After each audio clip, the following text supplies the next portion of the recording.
আসসালামু আলাইকুম এভরিওয়ান। তো আপনাদের মাঝে বাঁধনহারা স্বামী গল্পের 10 নম্বর পার্ট নিয়ে চলে আসলাম। তো বেশি কথা না করে চলুন গল্প শুরু করা যাক।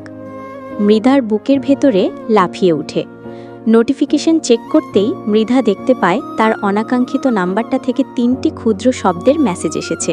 ওর ভেঙে ওঠা বুকের ভেতরে নেচে কুদে উঠল সহসা। মন কি স্থির করতে পারল না, ও পারে না কোনো বুঝ দিতে। অজান্তেই নেত্রযুগল হতে অবাধ্য অশ্রুকণা গড়িয়ে পড়ে চোখের কার্নিশ বেয়ে। গরম সেই অশ্রু মৃধা মুছে না। কী জন্য তার অশ্রু বেরোলো সেটা ও বুঝতে চাইল না। তাজধীর আসার খুশিতে নাকি অন্য কারণে। তার সত্যি বিশ্বাস হচ্ছে না এত রাতে তাজধীর হোস্টেলের নিচে দাঁড়িয়ে। ভাবনাতেও ছিল না ওর। মোবাইল ফেলে উড়ন্ত পাখির ন্যায় ছুটল বেলকনির দিকে। ল্যাম্পপোস্টের আলোর মাঝে ট্রাউজারের পকেটে এক হাত গুজে বাইকের সাথে দাঁড়িয়ে নিশ্চিতে নির্বিঘ্নে নিকোটিনের ধোঁয়া উড়াচ্ছে তাজধীর। তবে চোখচোড়া মৃধার পানি চেয়ে আছে। ভীষণ শান্ত সে দৃষ্টি, যেন সে ভীষণ দূর থেকে ছুটে এসেছে প্রিয় প্রাণ পাখির মুখখানা দেখতে। খুব উগ্র বেপরোয়া দেখাচ্ছে ওকে। এলোমেলো চুল, ছোট ছোট বিলাই চোখচোড়া লাল হয়ে আছে। টি শার্টের উপরের 3টা বোতাম খোলা। মৃধা এই প্রথম তাজধীরের এহেন বেপরোয়া মুখ দেখল। কতক্ষণ তাকিয়ে থাকা হলো জানা নেই। তাজধীর হাতের ইশারায় মৃধাকে নিচে নামতে বলল। মৃধা কেন নিচে নামবে? নামবে না সে, সব মনে রেখেছেও। তখন তো তাকে রেখে চলে গিয়েছিল, একবারও পিছনে ফিরে তাকায়নি। তাকে জোর করল না কেন? এখন কেন আবার নিজের কাছে ডাকছে? যখন ইচ্ছে ফেলে চলে গেল, আবার যখন ইচ্ছে কাছে ডাকবে।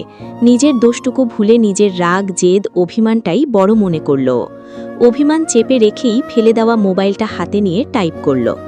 নিচে নামতে পারবো না। তুমি নিচে আসবি নাকি আমি উপরে আসব? তাজধীরের নিরেট বাক্যে বিশ্বাস নেই লোকটাকে। উপরে আসতেও দ্বিধা করবে না। এত রাতে তাদের কেউ একসাথে দেখলে কেলেঙ্কারি হয়ে যেতে পারে। কোনো প্রত্যুত্তর করল না সে। মাথায় ওড়না দিয়ে হোস্টেল হতে বেরিয়ে যায়। পুরো হোস্টেলের লাইট জ্বলছে। অন্ধকারের ছিটে ফোটাও নেই, শুধুমাত্র রুমের ভেতরে ছাড়া। মৃধা যে রুমে থাকে তার পাশেই নিচে নামার সিঁড়ি, তাই আর বেগ পোহাতে হয়নি তাকে।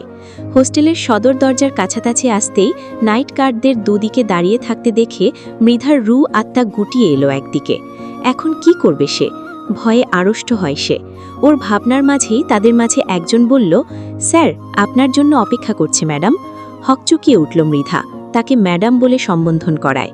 তার চেয়ে নেহাত অবাক হলো তাকে কোথায় যাচ্ছে এসব প্রশ্ন জিজ্ঞেস না করে এই কথাটা বলায়। মৃধা গার্ডের কথায় মাথা নেড়ে সামনে এগোলো। আশ্চর্যের ব্যাপার, ওরা দুজন দুপাশে সরে গেল, যেন তারা মৃধার আশারই অপেক্ষা করছিল। ধীর পায়ে হেঁটে তাজধীরের সামনে গিয়ে পা জোড়া থামালো মৃধা। তার অবাধ্য মন এই মুহূর্তে চাচ্ছে লোকটার বুকে দুমড়ে মুচড়ে ঝাঁপিয়ে পড়তে, কিন্তু করল না সেটা। অভিমান চেপে নিচের ঠোঁট কামড়ে ধরে রেখেছে ও। আগের জায়গায় ঠাই দাঁড়িয়ে রইল। তাজধীরের সুনিপুণ মনোযোগ মৃধার বোল মুখবিবরে। এই মেয়েটাই তো সে, যাকে দেখার পর থেকে তার রাতের ঘুম হয় না, যাকে ছাড়া সে নিজেকে কল্পনাও করতে পারে না। নিজের সব রাগ জেদ অভিমান, হঠকারিতা, ইম্পালসিভনেস, একগুয়েমি, অকলন, মেজাজ, ক্রোধ, বিরক্তি, অসহিষ্ণুতা, ক্ষোভ সব বিলীন হয়ে যায় মেয়েটার সন্ধান পেলে। তাজধীর নিজের হাতে থাকা সিগারেটটা পায়ের নিচে পিষে ঠোঁট মুছে নিল। অতঃপর মৃধাকে উদ্দেশ্য করে প্রশ্ন করল, ওখানেই কি দাঁড়িয়ে থাকবি? কোনো জবাব এলো না মৃধার থেকে। ও একদৃষ্টিতে তাকিয়ে দেখছে তাজধীরকে, নেত্রপল্লব ফেলছে না একটিবারও। তাজধীর মৃধার দিকে এগিয়ে এসে ওর কোমল হাত দুটো নিজের শক্ত হাতের মুঠোয় নিল। আচমকা মৃধা নিজের 2 হাত ছাড়িয়ে তাজধীরের বুকে ধাক্কা দিয়ে চিচিয়ে বলল, ছাড়ুন আমায়। কেন এসেছেন? আপনি চলে গিয়েছেন না? এখন কি জন্য এসেছেন? কথাগুলো বলার সময় মৃধার গলা কাঁপছিল, কিন্তু কেন সে নিজেও বুঝতে পারল না। টলমল চোখে সে তাজধীরের বুকে কোমল হাতখানা দ্বারা অনবরত মারতে লাগল তাজধীরকে। তাজধীর ভীষণ শান্ত, একটুও বিরক্ত হচ্ছে না সে। মৃধার কথার বিপরীতে মৃধার বাহু চেপে ধরে ওর চোখে চোখ রেখে খানিকটা শানিত কণ্ঠে বলল, তাহলে বলছিস কেন হোস্টেলে থাকতে চাস? আমার সাথে থাকতে ইচ্ছে করে না তো ওসব কেন বলছিস? আমার ছোঁয়া যদি তোর এতই বিরক্ত লাগে তাহলে আমি তোকে আর ধরেও দেখব না। কিন্তু আমার সাথে থাকবি না বা আমাকে ছেড়ে যাওয়ার কথা মুখে আনলে তোর জিভ টেনে ছেড়ে ফেলবো আমি। মৃধা চমকে থমকে উঠল সে কথায়। অজান্তেই সে মুখ ফসকে বলে ফেলল, আমি কখন বললাম আপনার ছোঁয়া আমার বিরক্ত লাগে? কথাটা বলার পরপরই তাজধীর মৃধার গালের সাথে নিজের ঠোঁট ছোঁয়ালো। আদুরে স্পর্শে মৃধার মস্তিষ্কে চড়া হওয়া রাগের ফুলিঙ্গগুলো কোথাও মিয়ে গেল আচনাক। নাসারন্ধ্র ভেদ করে প্রচণ্ড সিগারেটের গন্ধ আসছিল। চোখ কুঁচকে ফেলে সহসা তাজধীরের টি শার্টের কলার ধরে বলল, আপনি সিগারেট খাচ্ছেন? আপনি জানেন না ওসব শরীরের জন্য কতটা ক্ষতিকর? আগে খেতাম না, আজ তোর জন্য খেয়েছি। ভবিষ্যতে যখন কষ্ট দিবি তখন আবার খাবো। আর এসব ছাই পোড়া খাবেন না কখনো, মনে থাকবে তো আমার কথা? তাজধীর মৃধার কানের কাছে মুখ এনে ঠোঁট ছুঁয়ে দিয়ে প্রফুল্ল কণ্ঠে বলল, 12 ঘন্টা দূরে থেকেই অধিকার দেখানো শুরু করছো? বাই দ্য ওয়ে, টপিকটা কিন্তু খারাপ না, ভালোই লাগলো। মৃধা নিজের মুখ বেঁকিয়ে বলল, আমি আপনার ভালোর জন্যই তো বলছি।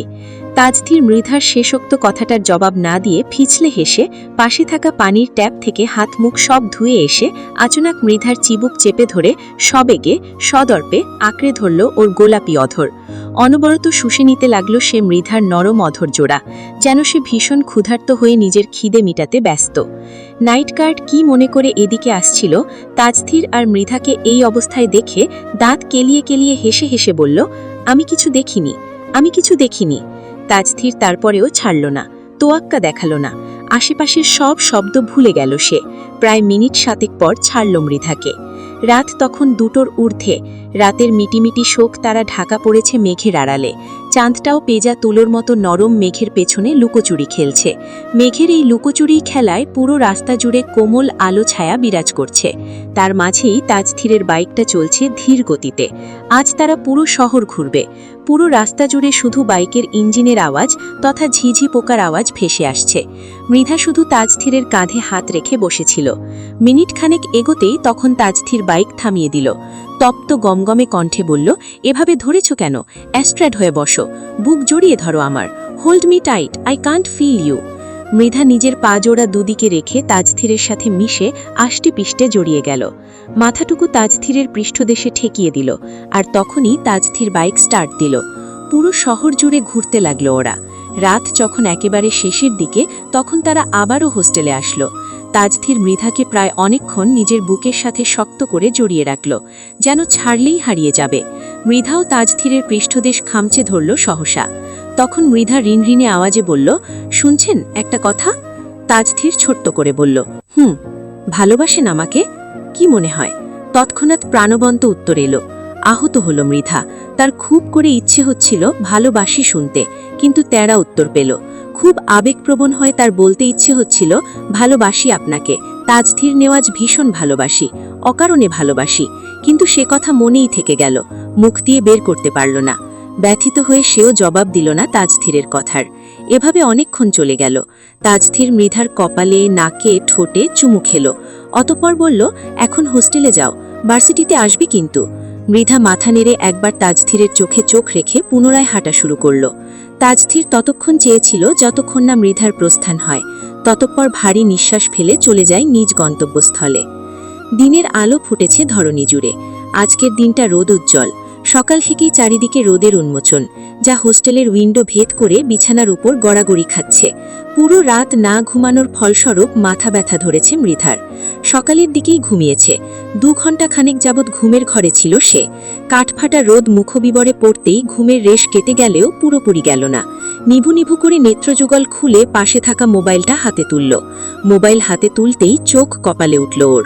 অলরেডি 10+ কল এসেছে বাড়ি থেকে। আজকে বাবা আসার কথা, কিন্তু মৃধা তো সব ভুলেই গিয়েছিল। তার অবাধ্য মনটা হঠাৎই আধারে ঢেকে গেল। মুখটা ফ্যাকাশে হয়ে এলো। চোখে ভেসে উঠল তৎক্ষণাৎ তাজধীরের মুখটা। বুক ছিঁড়ে যাবে ওর, বিভীষিকা হয়ে যাবে যেন। ওর ভাবনার ভেতরেই লিয়া ওয়াশরুম থেকে বেরিয়ে এলো। ভার্সিটির জন্য রেডি হবে বোধহয়। মৃধা ওর ফ্যাকাশে চেহারে বসে থাকতে দেখে লিয়া বলল, ভার্সিটিতে যাবে না মৃধা? 1:30 তো বেজেই গেল। মৃধা নিজের ভ্রম থেকে বেরিয়ে আসলো। মনে পড়ল তাজধীরের কথাটা। ভার্সিটিতে আসবে কিন্তু। তড়িগড়ি করে উঠে পড়ল সে। যাই হবার হোক, সে ভার্সিটিতে যাবেই। বাবা তাকে বলেছে আজ ভার্সিটিতে যাওয়ার প্রয়োজন নেই, কিন্তু মৃধার মন মানল না। তার চেনা চেনা মুখ, চেনা ঘ্রাণ, ওসব না নিতে পারলে দিনই যাবে না। চলবে। তো আজকের গল্পটি শেষ হয়ে গেল। তো পরবর্তী পার্ট পেতে আমার চ্যানেলটি অবশ্যই সাবস্ক্রাইব করে রাখবেন।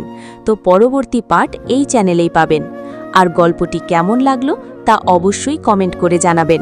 সবাইকে ধন্যবাদ।